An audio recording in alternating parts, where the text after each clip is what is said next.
Hi, this is Stu, and we're here for Asana School, of course, the beautiful Purple Valley. And this time we're here with Mark Robberds, and of course, Carolina is our demo girl. So the posture we're going to look at today is Pincha Mayurasana, and we'll show you some variations for getting into it, getting out of it, and Mark's going to explain the detail of what you need to be working on in the posture itself. So I'll hand you guys over. Hi. All right, Carolina, you ready? Yes, soon. Okay. Okay. So, come into it.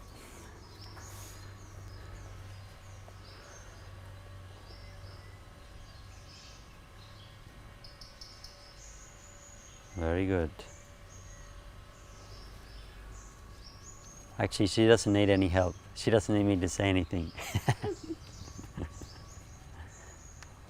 Except for that bit. Yeah. Okay. So traditionally the exit out of that is to jump out of Pinchamayurasana. So a good exercise for training that is to come into a forearm chaturanga. You know that one? So on your forearms? Forearm. Yeah, like this. Yeah. Down a bit lower. Okay, so then from there you jump your hands back to where your elbows are. Jump. Yes, good. Cool. Do that, So try that again. so that's that same transition you're going to be doing on the way down. Yeah, try that again. So I recommend trying this 2 or 3 times. Try and go first down a little, exhale, and then jump back. Go down. Yeah, exhale down, and then inhale, jump. We'll try again. Yeah. Is there any last one. action with the bum going on there, Mark? Is it a little bit like Nakrasana bum? There is a little bit. So I'll show you. This time I'll assist her, and then so you get a bit more of the feeling of it. So from the ribs here, and jump. Go. There. So it's a lift. It's like that angry cat action. Going You on. probably remember from last year. Yes. Yeah. Okay, so maybe just come onto your knees for a second.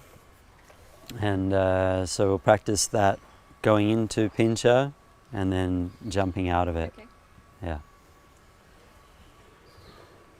Do you want me to talk about this at all? Yeah, What's just going the on here? setup of what she's doing with Okay. her hands and her elbows relative to her hands would be nice. So keeping her hands shoulder width apart and focusing her energy pressing down, especially through the base of the thumb and first 2 fingers. Most important thing here is that she's going to get this scapular protraction and depression and try and maintain that when she's up, you know. So for example here, just do the opposite for a second. Let your shoulders come, so lift your knees, let your shoulders come towards your ears, like collapse like this.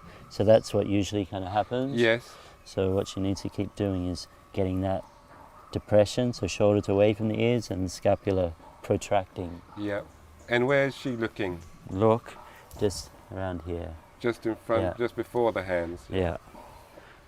And is there a way of trying to stop those elbows The rolling elbows from out? going out. Yeah. Well, that's, I mean, you can strap the elbows together. Strap the elbows. Yeah. The other thing is the teacher can stand on the hands. Yes. That can stop the hands and elbows from sliding. I've seen also a roll of the, when you place your arms up this way and then roll your skin so it sort of gets a good You grip can on do the that, skin. yeah. So that would be like this kind of thing. Start here like this and then roll in. Yeah. Yeah. That seems to sort of grip this, saves that sort of with a bit of a So like sideways this, movement. like that, and you come in and then kind of it catches the skin. Yeah, and it stops the elbows from going out. Yeah. That definitely can help. Cool. Yeah. All right. You ready? You're doing the jumping. Yeah.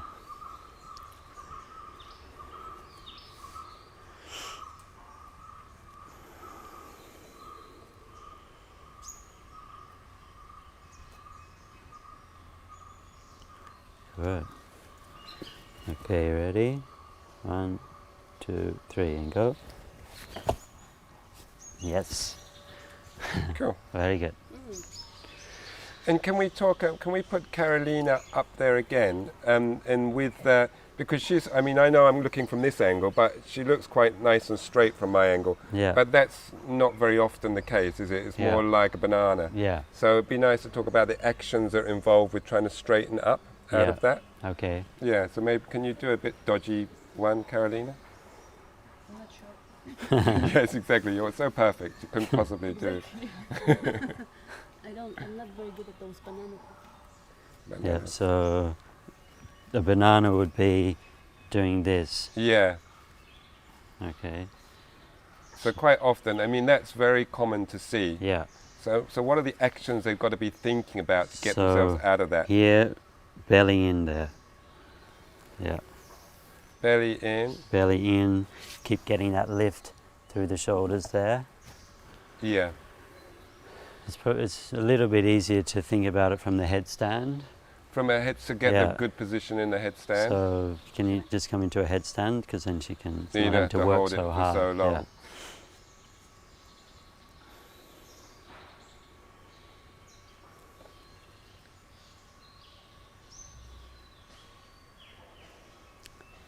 So she actually has a good straight line here, Yes. but most people would be doing something like that. So bending here Yeah. in the lumbar. Yes. Yeah.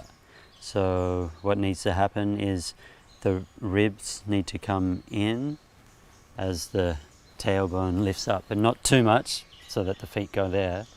So ribs in and knees back.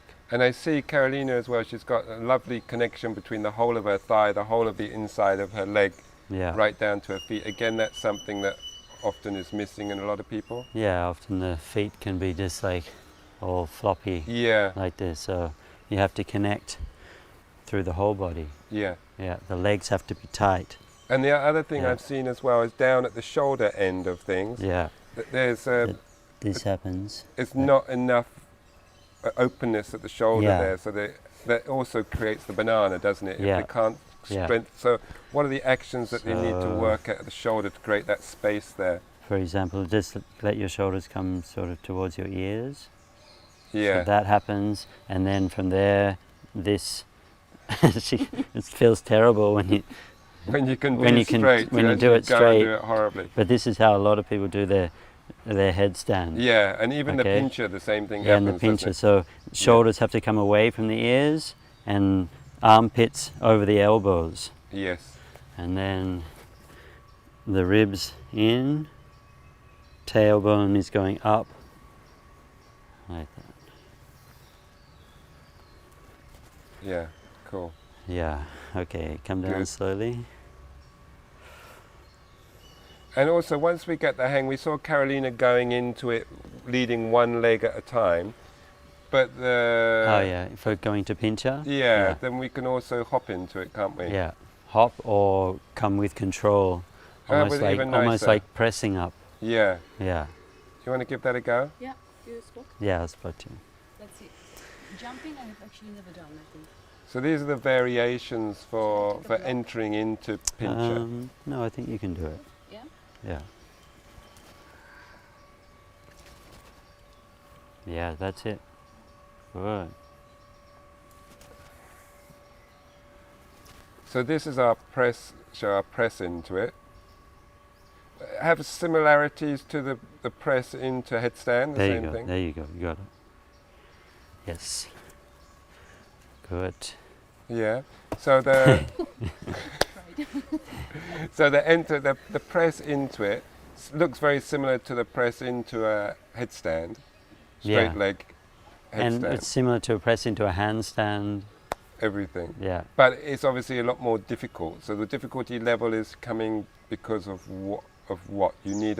Looks like maybe you need even more open hamstrings to get the hips over the shoulders in this particular one. Yeah, that you do definitely need the open hamstring, but you need that opening through the shoulder to Yeah. maintain that lift.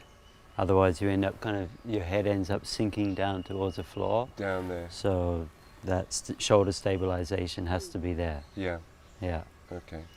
And so that was the lift into it. And then there's so in the build up of things, Yeah. it would be coming one Step leg up. then jump up, then press up. Then press up. Yeah. And so can we see the jump? I have never jumped up. Really? Yeah. You don't want to try? I can. Yeah. But yeah.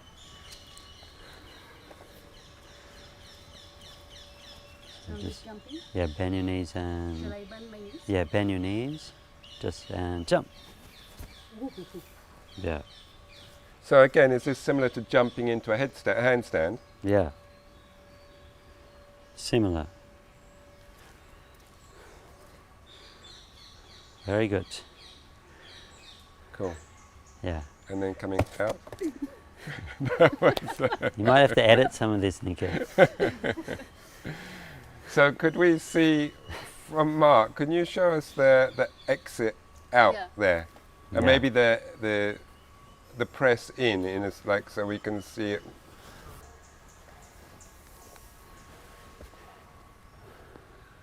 Good. So Mark is going to show us the press into Pinchamayurasana and then the nice flowing exit. Hopefully. So, a lot of you know I talk about this angry cat movement a lot. Yes. Can you So show it? it's here. So here, that pressing up between the shoulder blades and pulling the shoulders towards the hips. And trying to maintain that feeling here. So walk in. So you don't want to let your head sink down. You have to keep that press.